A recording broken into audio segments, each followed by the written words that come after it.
سلام برای بچه آقا، حال دلتون چطوری؟ به هیمالیا خیلی خوش اومدین. یه دونه تورنمنت آوردن واسط حلوا. داشتریزی با اسکوادش میخواد رنده کنه اصلا این بچه ها پرایزدار بود، جایزش هم 2 تومن بود. بعد تورنمنت میلادم بود، پی او جی میلاد. بعد آقا گفتیم چیکار کنیم چیکار نکنیم، بریم بشینیم آقا اینا رو بهتره کنیم دیگه. ناموسن داشتریزی هم 24 تا کیل زد تو این تورنمنت که واقعا پشم ریزونه داداش. ولی بچه ها تورنمنت و رنکینگ و کاستوم و اوپن لابی حتی سعی کنین یه اسکواد جمع کنین. خب 1000 بار تو ویدیو من اینو گفتم، یه اسکواد جمع کنین 4 نفر بشین. ببین اونایی رو باید جمع کنین که بچه ها واسه عشق و حال نه، در حال جدی دارن پلی میدن. خب کسی نباشه که بگی آره مثلا بعضی از شبا میام نیم ساعت پلی میدم بعدش برم آف شب اونجور چیزا. نه، کسی که واقعا بازی رو جدی میگیره، جدی هم نه اینکه نمیدونم اون ور این ور شد داد بزن چیز بکنه، نه در اون حد نه. موومنت و نگاه آجی ناموسن چپ راست در این حد که مثلا بیاد هر روز گیم بازیش رو قبول داشته باشی، بازیش خیلی مهمه، سطحش بالا باشه. اگه اینا رو داشت باهاشون هماهنگ شین، باشون هماهنگ شین و بگیم مثلا ساعت مثلا دیگه سر کار نمیرن، ساعت 10 بیان گیم. زودتر هم تونستین که بیای مثلا 1-2 ساعت هر روز تمرین کنیم با هم پلی بدین. تمرینم به معنی اینه که مثلا اسکواد ما مثلا ساعت 6 تا 8 کلا میره اوپن لابی تا هماهنگ شه. هر روز 2 ساعت وقت میذاریم کنار هم پلی میدیم که مچ.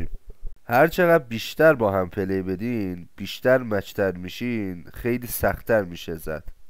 آره مثلا بیاین اگه اون تمرینم نتونستیم بخونین، حالا مچ نامه هستین، مثلا شبا بریم، مثلا بعد این که رنکینگ ها ساعتشون تموم شد شما برین تمرین کنین.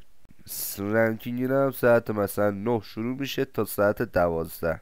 مثلا 12 هم حالا بعضی از رنکینگ ها هستش شروع میشه تا ساعت 1 دیگه پایانشه. رنکینگ اینا رو میگم، ما تورنمنت و کاستوم اینجور چیزا نه، رنکینگ ها کلا اینجوریه همشون.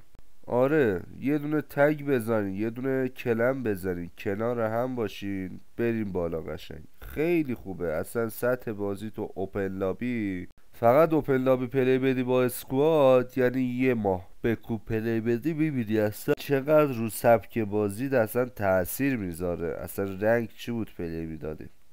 الان واقعیتش من رنگو نمیتونم پلی بدم، اوپن لابی اومدم دیگه رنگو نمیتونم پلی بدم. اینجا هم بچه نمیدونم کی زده بود اینا رو فینیش نداده بود، دخت بازی در آورده بود. داشتریزی 3 تا کیل مفتم از اینجا گرفت.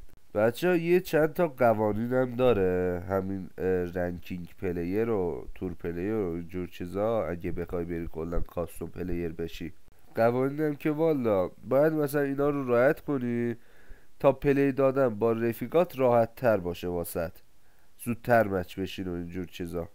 یکی این که بچه اصلا به هیچ وجه نیان چیز کنین، چی میگن، سولو پلی بدین واسه خودتون بروکن بشین و اینجور چیزا، اصلا و ابدا. آقا مثلا لندو میزنی یه جایی 4 تایی برو تو اون خونه، حتی با نایف هم شدی برو تو اون خونه. اگه دیدی 4 شلوغ بود و اینجور چیزا برو تو خونه، فقط جمع باش. نهایت اون میاد مثلا 1 نفر رو میزن، 2 نفر رو میزن دیگه، 3/4 نفر شما میزنه دیگه اونو. یک این که گفتم دیگه مچ شدن، سولو پلی ندادن، بیای همکاری کنی با رفیقات و اینجور چیزا، اینا خیلی خوبه. دومی که داداش لند اومدنی مثلا زدی و نمیدونم لوت کردی و وسطای بازی آخرای بازیه، میخوای یه دونه سیف زون داشته باشه. خب این سلف ریوایو هم اینجا خیلی به کارم اومد، پا شدم و ماشینو زدم. آره بچه میگفتم مثلا وسط زونی آخر زونی میخوای یه دونه جای مناسب داشته باشی. هیچ موقع داداش زودتر راه نیفت واسه جا گرفتن، دیرتر هم راه نیفت واسه جا گرفتن، واسه هاگرند گرفتن. تو وقت مناسب این کارو بکن. اگه زودتر بگیری جا رو اصلا نمیشه پلی داد، میاد میزنه تو اینجور چیزا. اگه دیرتر بگیری 100% بالا یه نفر گرفته، یه اسکواد گرفته میزنتت. ولی تو وقت مناسب، وقتی که مثلا 10 ثانیه 15 ثانیه 20 ثانیه میخواد مثلا زور را بیفته تو بری، خیلی بهتره، چون اگه زودتر بری کریله میشی.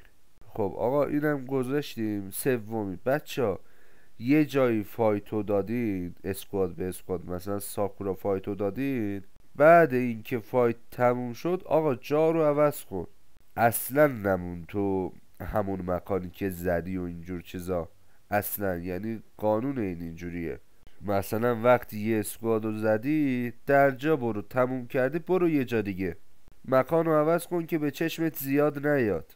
خب بعدیش چیه؟ بعدیش هم اینه که آقا وقتی یه دونه انمیو دیدی با اسکواد میری، الکی پیک نده، خیلی مهمه این. تا وقتی مطمئن نشدی طرف رو میتونی بزنی، اصلا پیک نده. مثلا اینجا من فهمیدم که از بالا راحت میتونم بگیرم روش، اودن راحت میندازه. فهمیدی چی گفتم؟ اصلا به هیچ عنوان الکی پیک بدی یعنی دیگه داغون. یه جایی قشنگ داشته باش، کاور بگیر، بعد برو پیک بده. مخصوصا تو موقعیت های حساس و اینجور چیزا الکی بیای پیک بدی اینا کلن جات لو میره، مخصوصا 2-4 میمونی ها، 3-4 میمونی، خیلی بده.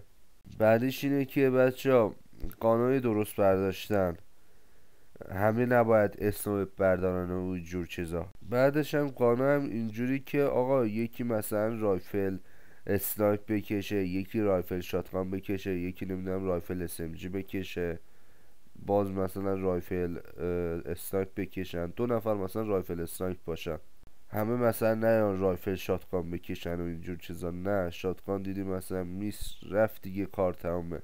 ولی مثلا با SMG یا با رایفل میگیری روی یارو هول میکنه. شاتگانه که مثلا یه دونه میس میدی یه فرصت یعنی بهش میدی. و بچه گزینه بعدی هم که خودم هم زیاد توی میمونم، اصلا لوت کردن و اینجور چیزا موقعی که میخوایم لوت کنیم زیاد نمونیم آقا. منم اصلا خیلی شده واسه من موقعی لوت مردم، فشار خوردم. یعنی به گانی که میخوای باید مسلط باشی و اینجور چیزا، زیاد طمع نکن. اینجا هم دیگه بچه آخرای بازی، اصلا از بازی بهتون نگفتم آقا، عشق کردی یه دونه چیز بزن دیگه، یه سابسکرایبی، یه لایکی، یه کامنت انگلیسی بزنی، من عشق کنم دیگه. من دیگه چیکار کنم واسه تون قلبای داداش، عشقای داشتیزی. والا همه جوره که داریم ویدیو میذاریم، انشالله همه جوره هم حمایت بشیم، قلبای داداش. آقا اینجا هم آخر بازی، یکم برگردیم به بازی.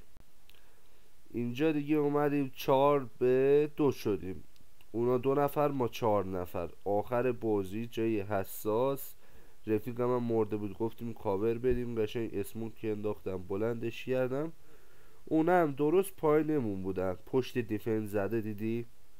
فقط میخوام مغز بازی رو عشق کنی آقا، فقط مغز بازی رو عشق کن. گفتیم آقا بریم پایین، احتمال 1% اونا ما رو بزنه 2-4مون کنن، پس کارمون رو 100% میکنیم. میره اونور دیفند میزنه، میبینی؟ کلا میخوایم دیفندشون رو کلا ببریم. 3 تا دیفند هست دیگه، کلا 3 تا رو استفاده بکنه. ببین الان یه دونه زد، 2 تا زد، سومی هم زد. به جز این باید یه دونه دیگه هم داشته باشه که مثلا پر شده باشه همون اولی. این هم زد دیگه، کار تمام آقا. گفتیم بریم پایین دیگه، اونا مردن. یکی خودکشی شد، یکی هم که یارم زد. قلبای من آقا، دوست داشتین یه حمایت بکنه، انرژی هم بگیرم، اینم از سطح کیلای ما. قلبای منی، مواظب خودتون باشین. فعلا خدا نگهدار.